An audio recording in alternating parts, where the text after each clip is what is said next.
Ces attentats interviennent 4 jours après la capture de Salah Abdeslam à Molenbeek, à Bruxelles. Salah Abdeslam, seul survivant du commando auteur des attentats djihadistes du 13 novembre à Paris. On se souvient du bilan, 130 morts. Tôt ce matin, 2 explosions retentissent à l'aéroport international de Zaventem à Bruxelles. Des tirs auraient d'abord été entendus dans le hall des départs de l'aéroport avant qu'une personne ne lance des cris en arabe suivis de 2 explosions. L'aéroport est fermé, il n'est plus desservi ni par train ni par bus. Une explosion retentit dans une rame de métro non loin des institutions européennes. La Commission européenne appelle ses employés à rester chez eux ou dans leurs bureaux. Le ministère de l'Intérieur belge demande à la population bruxelloise de cesser de circuler. Tous les transports publics désormais fermés. La police et l'armée renforcent la sécurité des centrales nucléaires en Belgique. Première déclaration du Premier ministre belge, Charles Michel. Il condamne ce qu'il qualifie d'attentats aveugles, violents et lâches. Fin de citation. C'est toute l'Europe qui est frappée, déclare le président français François Hollande. Un premier bilan provisoire des 2 attaques est établi, 26 morts et des dizaines de blessés. Le trafic des trains Eurostar entre Londres et Bruxelles suspendu. Dans l'après-midi, l'organisation État islamique revendique les attentats. Le gouvernement belge décrète 3 jours de deuil national. Au moins 34 personnes sont mortes au dernier bilan, 14 à l'aéroport et 20 dans le métro, selon la correspondante de France 24 à Bruxelles. Le plan catastrophe a été déclenché et le niveau d'alerte antiterroriste relevé à son niveau maximal pour l'ensemble de la Belgique. Et puis, vous le savez, le Mali, à côté de chez nous, a été également frappé par un attentat terroriste survenu ce lundi. Un camp d'entraînement militaire de l'Union européenne a été attaqué en plein cœur de Bamako. Un assaillant a été tué et 2 suspects arrêtés. Parlons éducation. À présent, le Haut Conseil du dialogue social vole au secours de l'école sénégalaise. L'instance a invité le ministre de l'économie et des finances à se pencher sur la revendication des syndicats d'enseignants, ce afin de trouver une solution à cette crise qui secoue le monde de l'éducation depuis bien trop longtemps. Fatou Bintou Conté, Mohamed Dia. L'école sénégalaise renoue avec ses séries de grèves. Ce mardi, la majorité des enseignants ont déserté les salles de classe, suite au non-respect du gouvernement de leur protocole d'accord. Les acteurs du monde éducatif s'en désolent. Nous considérons, nous l'avons dit partout, que le seul refrain que nous entendons de la part de tous les acteurs, c'est le respect des accords. L'école est encore en ébullition. Après les accords de 2014, les renégocier avec des facilitateurs, des médiateurs en 2015, avec le PV signé au mois d'avril, on était en droit de s'attendre au retour de la paix dans le système éducatif. Une autre déception, les conclusions des assises de l'éducation rangées dans les tiroirs. Jusque-là, l'État peine à mettre sur pied un comité de suivi. Nous pensions qu'au sortir de ces assises, le président de la République nous aiderait à mettre en place un comité de suivi multi-acteurs. C'est ça qui nous aurait permis de ne pas avoir ce sentiment de regret et de considérer que nous ne nous étions pas investis pour rien.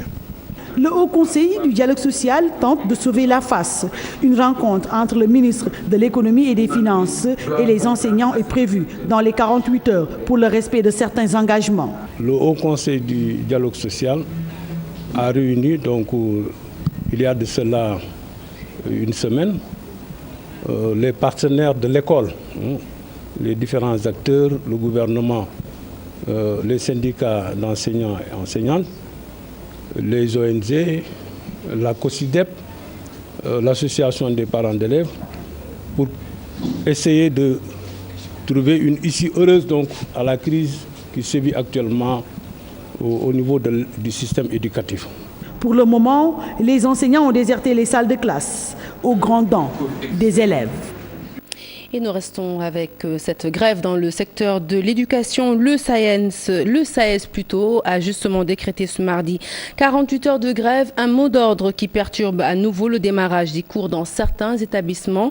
C'est le cas à la faculté des sciences économiques et de gestion. Sur place, les étudiants ont du mal à cacher leur inquiétude. Aminata Mbaresso. Mois de mars, l'effectivité des cours tarde à se concrétiser dans certaines facultés de l'Université Cheikh Anta Diop de Dakar. Ici, à la faculté des sciences économiques et de gestion, les résultats des examens de rattrapage viennent d'être affichés.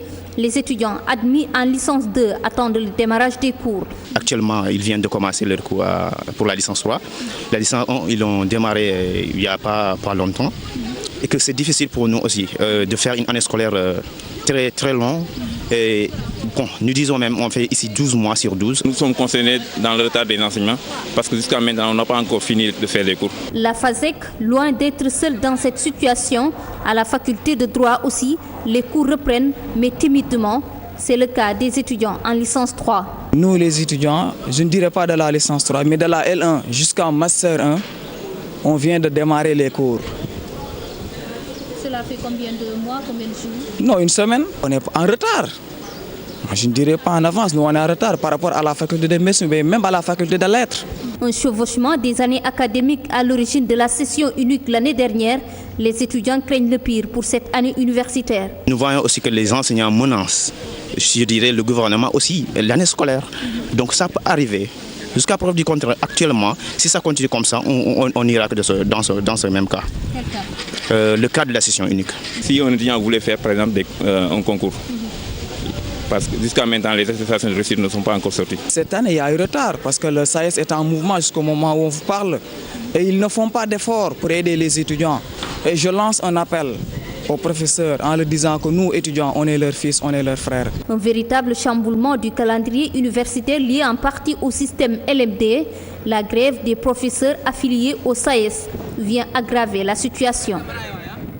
Et un mouvement d'humeur suivi sur l'étendue du territoire à Kolda. Les cours ont également vaqué ce mardi. En assemblée générale, le secrétaire général du SAEMS, QSEMS, n'a pas mâché ses mots pour exprimer sa colère suite à l'arrestation de ses camarades. Mamadou Lamine Dianté est interrogé par Abdoulaye Diallo. Je vous propose de l'écouter.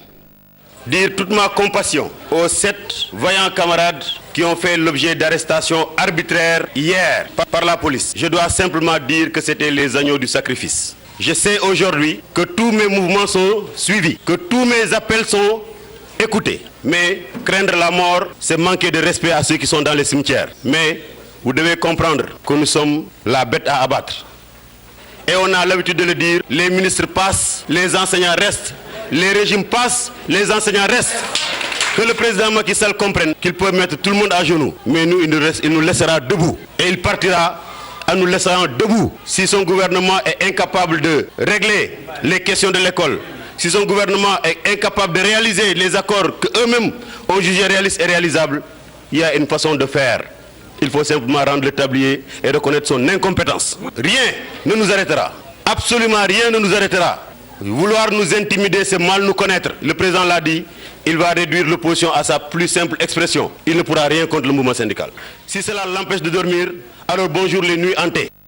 Et nous restons avec les enseignants, la COSIDEP à l'école de la gestion scolaire. Les enseignants membres de cette coalition ont été initiés au processus de suivi citoyen et d'évaluation des politiques éducatives. Un processus qui entre dans le cadre de la réforme du système éducatif. Et à ce propos, écoutons Chermou de la COSIDEP. Il est au micro de Fatou Bintou Conté et Mohamed Dian. Participatif et durable et que les phénomènes qui traversent l'Afrique aujourd'hui peuvent... Nous avons réuni ici les 14 coordonnateurs régionaux de la COSIDEP parce que simplement nous sommes convaincus aujourd'hui que les changements dont nous rêvons se feront dans et autour des écoles au niveau local. Et nous pensons qu'il faut travailler à renforcer le dialogue politique, mais un dialogue éclairé. Et pour ce faire, il est important que nos coordonnateurs puissent disposer des outils et instruments leur permettant d'analyser la politique éducative, mais aussi d'analyser les orientations budgétaires. Voilà ce qui fait que le renforcement de capacités qui permettent d'outiller, d'armer les acteurs à disposer de tous les instruments pour pouvoir participer à un dialogue efficace, mais un dialogue éclairé. Lutte contre le tabagisme, parlementaires et autorités s'engagent. Objectif plaidé auprès du chef de l'État, la ratification par le Sénégal d'un protocole pour le commerce illicite des produits du tabac. Une initiative qui a fait l'objet d'un atelier ce mardi. Écoutons les explications du docteur Seynabou Badiakhaté. Elle est conseillère technique au ministère de la Santé. Elle est au micro de Maïmouna Ndiaye et Tierno Laurent Mendy. Il est reconnu que le tabac se répand de plus en plus dans les pays, en fait, dans la sous-région et dans les pays, en fait, sous-développés, comme les nôtres. Et notamment, maintenant, il est reconnu également que de nombreuses études scientifiques parlent de l'aggravation et surtout de 10 millions de morts d'ici 2020 dans le monde. Et surtout, 75% de ces morts se retrouveraient dans les pays sous-développés. Cette convention a déjà été signée et en fait, c'est les parlementaires qui vont pouvoir faire un engagement et inciter en fait à une ratification de ce protocole. Ce 22 mars est célébrée la journée mondiale de l'eau, prétexte saisi par la rédaction pour faire le tour dans la banlieue dakaroise. Sur place, de nombreux ménages sont privés de robinet, faute de moyens. Résultat, les populations se rabattent sur l'eau des bornes fontaines. Reportage Salif Sowa. Cette vendeuse d'eau sillonne les rues de Guinaw Rail Sud tous les matins. Elle et sa fille ont formé un binôme. Difficilement, elle tente de joindre les deux bouts. Je n'ai personne qui peut me prendre en charge. Je suis une femme démunie. Chaque matin, accompagnée de ma fille, nous achetons de l'eau pour la revendre. Parfois, nous pouvons gagner 400 ou 500 francs. L'eau qu'elle vend est achetée au niveau de cette borne fontaine. Un point d'eau inondé d'individus tout au long de la journée, constatons. Elle, c'est la gérante. Je leur fournis de l'eau à la fin du mois. Nous calculons et ils me rendent mon argent. Le seau d'eau est à 25 francs, la bassine à 35 francs. Il y a des maisons qui revendent de l'eau par ici. L'eau n'est pas exclusivement destinée aux revendeuses. Pratiquement les occupants des maisons riveraines au point d'eau s'approvisionnent ici, à l'image de cette mère de famille. Une maison doit impérativement avoir un robinet, mais nous ne l'avons pas. Nous nous ravitaillons au niveau des fontaines. Nous sommes des locataires, nous avons trouvé la situation ainsi. L'eau destinée à la consommation fait un trajet avant de finir dans les plus petits récipients. Le liquide précieux reste-t-il potable arrivé à sa destination finale?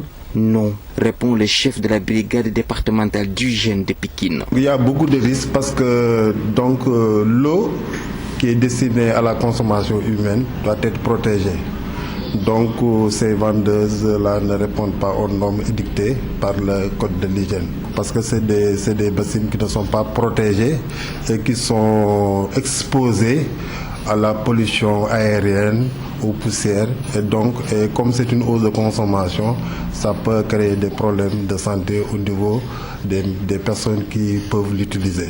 Donc c'est très formellement interdit par le code de l'hygiène. Selon toujours le médecin sans blouse blanche, plusieurs maladies enregistrées dans la zone telles la diarrhée et la dysenterie sont liées à l'eau tirée des bornes fontaines.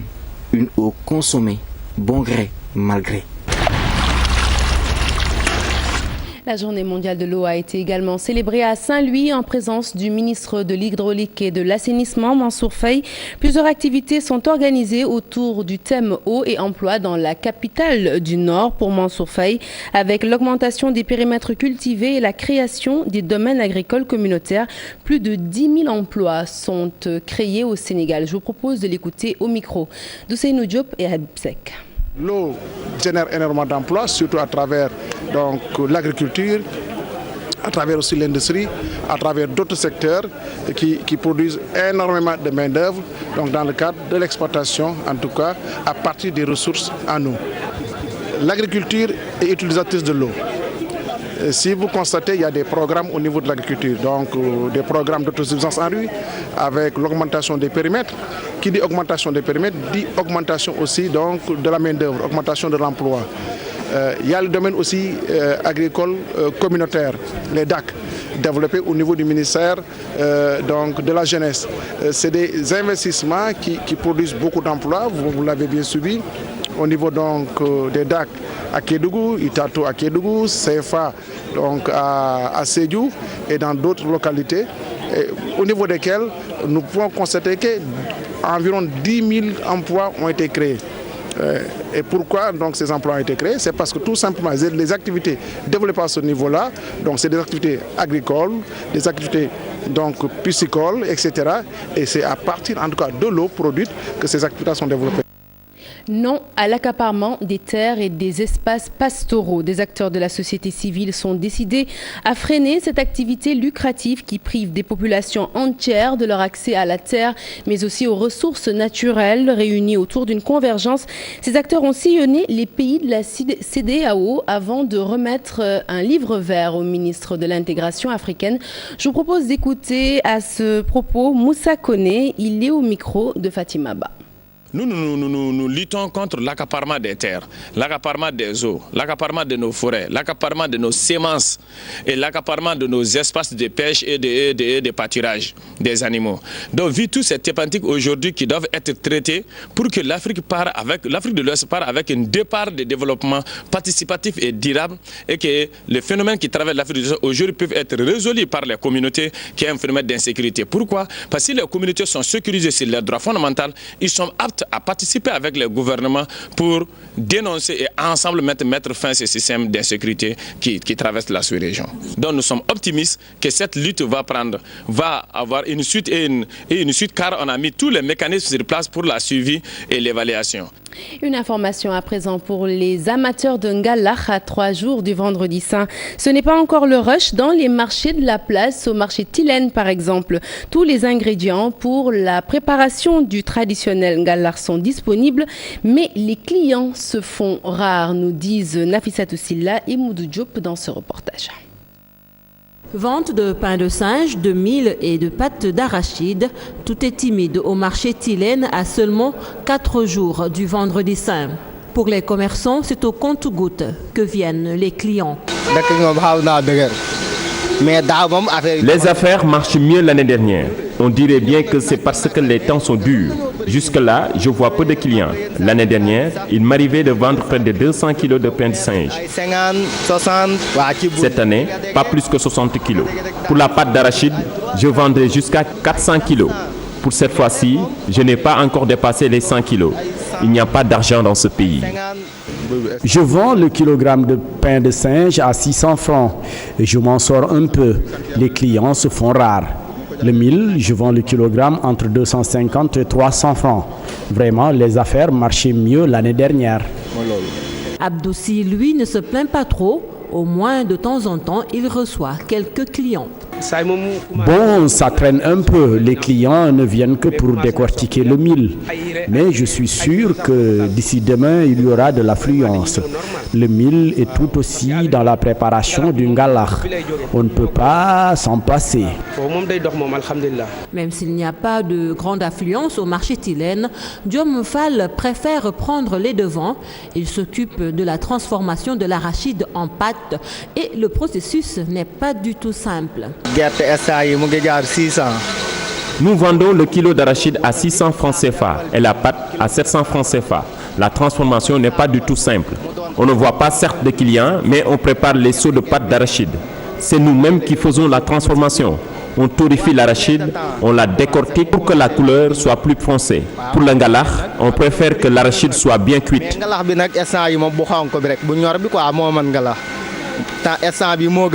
Tous ces ingrédients sont indispensables pour la préparation du fameux Ngalach. Seulement, cette année, à quelques jours de la fête, rien ne marche du côté des commerçants. Nous abordons à présent la page politique de cette édition référendum 2016. Le ministre de l'Intérieur tire un bilan satisfaisant de cette consultation. Selon Abdoulaye Daouda Diallo, le oui l'a emporté avec 62,9% contre 37,1% pour le non. Le taux d'abstention, lui, est estimé à 40,2%. Les détails de sa conférence de presse, c'est avec Fatima et Diafaraba. Sur 5 496 406 électeurs, 2 221 647 ont voté lors du référendum du 20 mars, soit un taux de participation de 40,2%. Le oui l'emporterait avec 62,9% contre 37,1% pour le non. Provisoirement, aujourd'hui, ce qui ressort en tout cas de toutes les commissions départementales, les 45, en attendant justement que la proclamation officielle en soit faite, tout le monde le sait. Aujourd'hui, justement, le courant du oui remporterait le scrutin autour de 62,9%. Je confirme encore une fois de plus que ce n'est pas de mon ressort de le faire, c'est juste sur la base des compilations que nous avons faites. Lors de cette conférence de presse, les journalistes ont soulevé certains points, la machine en panne, la mauvaise qualité des enveloppes, des noms qui ne figurent pas sur les listes d'électeurs, entre autres. Pourquoi justement nous ne fusionnerons pas justement et la carte d'électeur et la carte d'identité. Donc c'est un projet que nous soumettrons à la classe politique. Mauvaise qualité des enveloppes, bon, peut-être ça c'est la personne qui peut-être estime qu'il y a des qualités supérieures aux autres.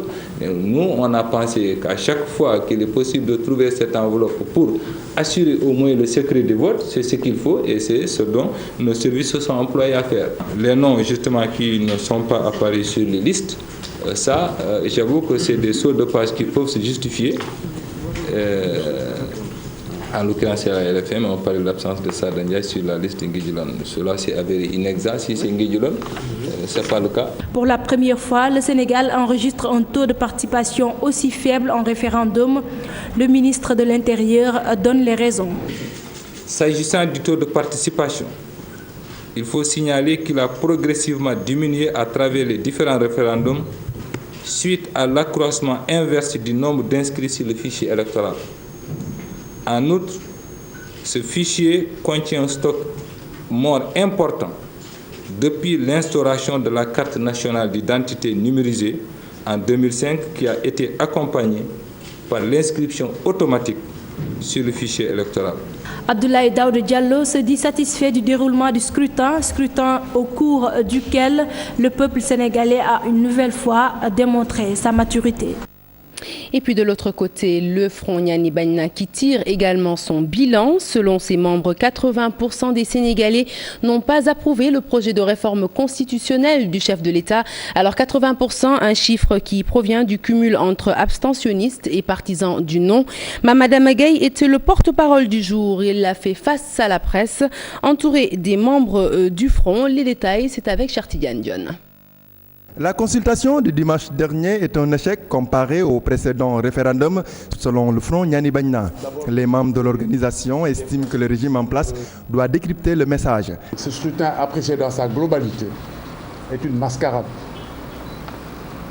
Parce qu'un scrutin a une vocation de permettre un jeu franc et ouvert entre des candidats sur la base du principe de l'équité et de l'égalité entre les candidats. Tout ce qui a été fait dans ce processus a contribué à rompre gravement l'égalité entre les candidats, à violer gravement tous les principes qui doivent normalement gouverner une élection transparente. Pour Maître Mamada Magaye, le référendum du week-end dernier a été organisé à la va-vite. Conséquence, le président de la République et son camp ont violé l'état de droit en lançant une campagne électorale avant l'ouverture de la campagne. On a tous vu comment on a fait une propagande outrancière de oui à travers tous les panneaux des villes de Sénégal. Ça, c'est une deuxième chose.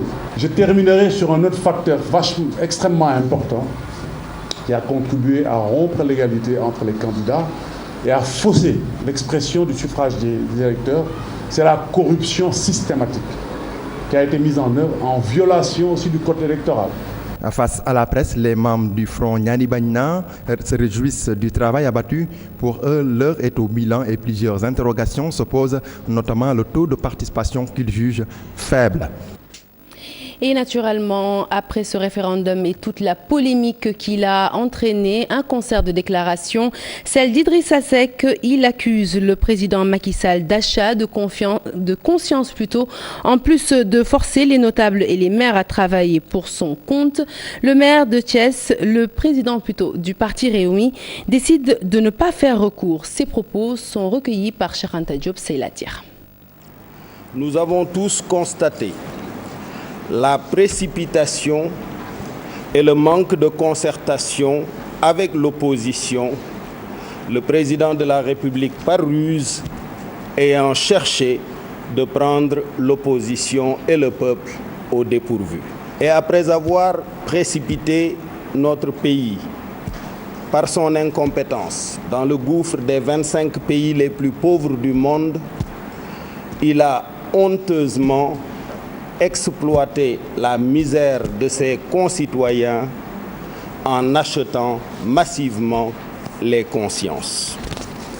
Au-delà, il a exercé personnellement et directement un chantage sur des maires, des élus, des notables à travers tout le pays, lequel chantage pouvant être assimilé à une forfaiture.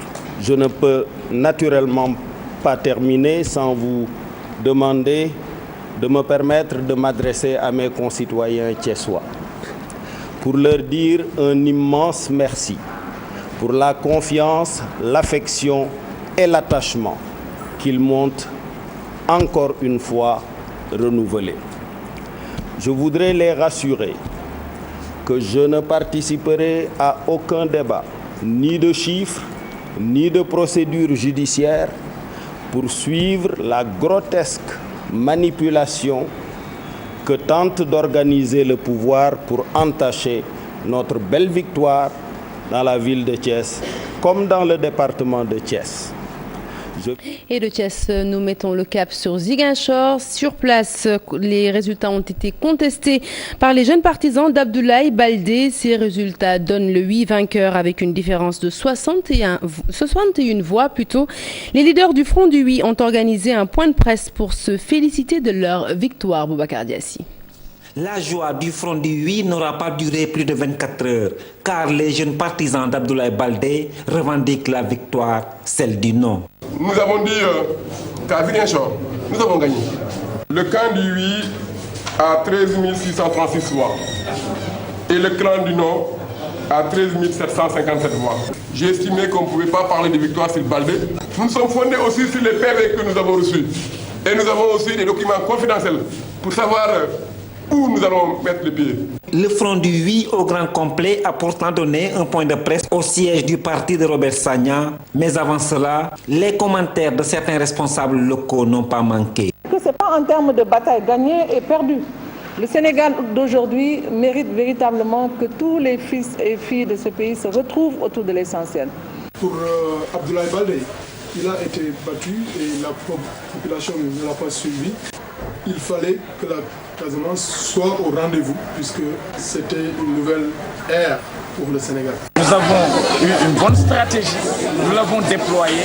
En une semaine, nous avons renversé la tendance et nous avons gagné.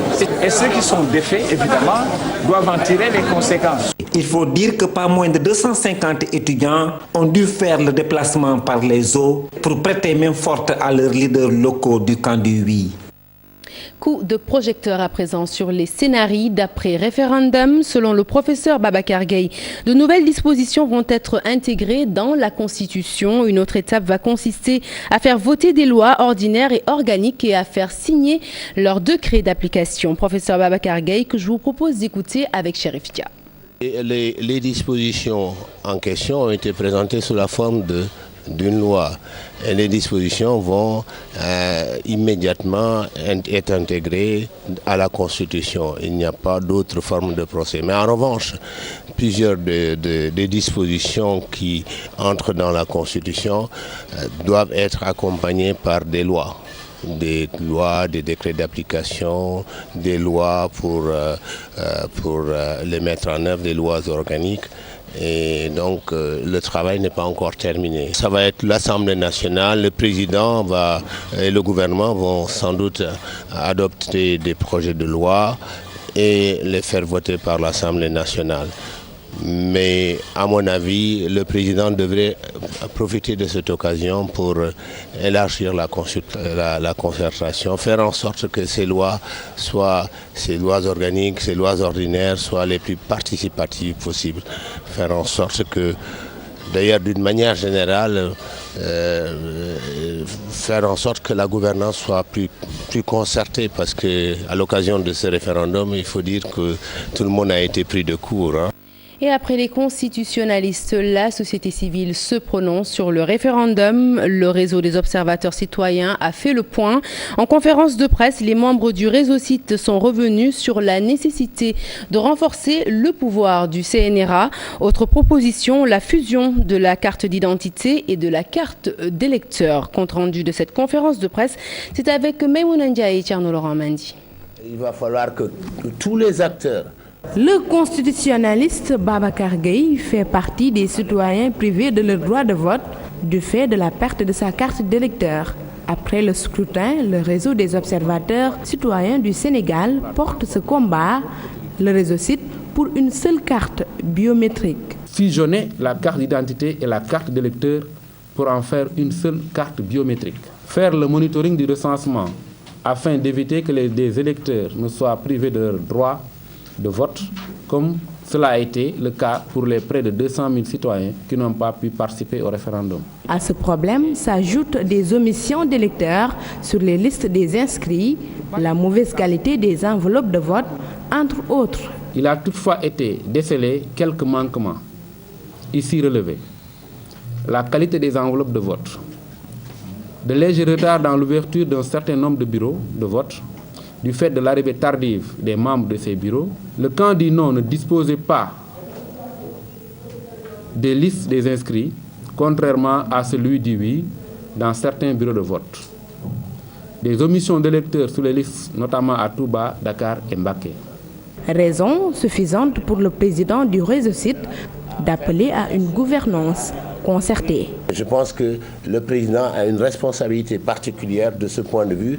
Je pense qu'il l'a compris, puisqu'il a, je crois l'avoir entendu dire qu'il allait appeler tous les acteurs, discuter avec tous les acteurs. Je pense que c'est ce qu'il doit faire pour que nous bâtissions ensemble des consensus forts. Le réseau des observateurs citoyens du Sénégal recommande également au ministère de l'Intérieur de respecter le calendrier électoral. Perspective.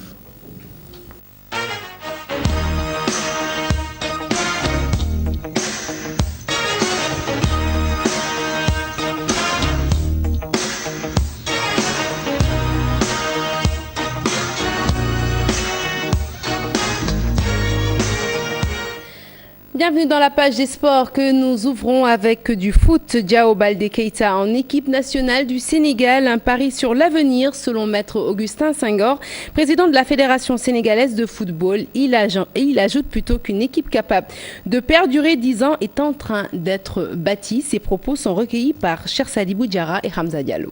Très bien accueilli, mais aussi très bien intégré. On voit qu'il est très enthousiaste et c'est ça qui importe pour nous. Quand un joueur décide de venir, qu'on sente qu'il vient parce qu'il a l'amour du pays, parce qu'il a envie de venir. Et dès qu'on le voit aujourd'hui, aussi bien sur le terrain qu'en dehors, on voit que Diao a faim d'être dans cette équipe-là. Et pour un jeune de 20 ans, c'est important pour notre football. C'est plus un pari sur l'avenir qu'il représente qu'une attente actuelle. Même si on sait que déjà, il peut nous apporter beaucoup avec des joueurs comme lui, comme Mambiram, comme Baye Omar, mais aussi comme Sadio. Je pense qu'il y a de quoi faire. Mais après, il ne faut pas s'enflammer, il faut lui laisser le temps de s'adapter. Il faut surtout laisser ce groupe grandir, trouver ses automatismes. Et comme je le disais tantôt, nous sommes en train de bâtir une équipe sur 6 à 10 ans pour que le Sénégal puisse rester au sommet. Et voilà qui met un terme à cette édition que j'ai été ravie de vous avoir présentée. Prochain rendez-vous de l'information, le tout en images à minuit.